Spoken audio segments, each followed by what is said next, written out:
Communication errors in the Amana AVXC20 series often manifest as fault codes like E5 or COM-RR, indicating disruptions in the digital communication between the indoor air handler, outdoor unit, and control boards.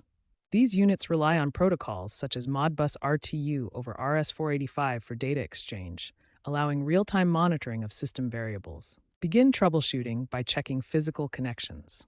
Inspect the AB terminals on the control board for loose wiring or corrosion, especially in coastal environments where salt air can cause issues. Use a multimeter to verify voltage levels and an oscilloscope to assess signal integrity.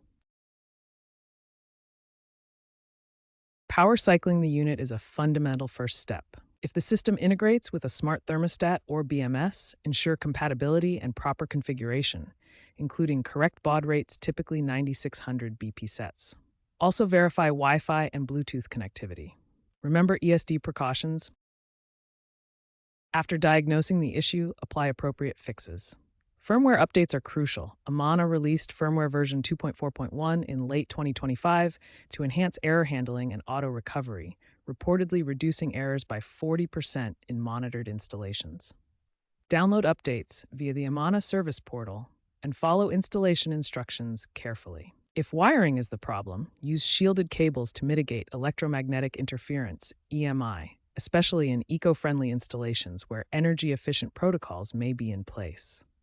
For BMS integrations, ensure OEM-approved accessories are used, as highlighted in a 2025 California commercial building case. If issues persist, faulty control boards may need replacement.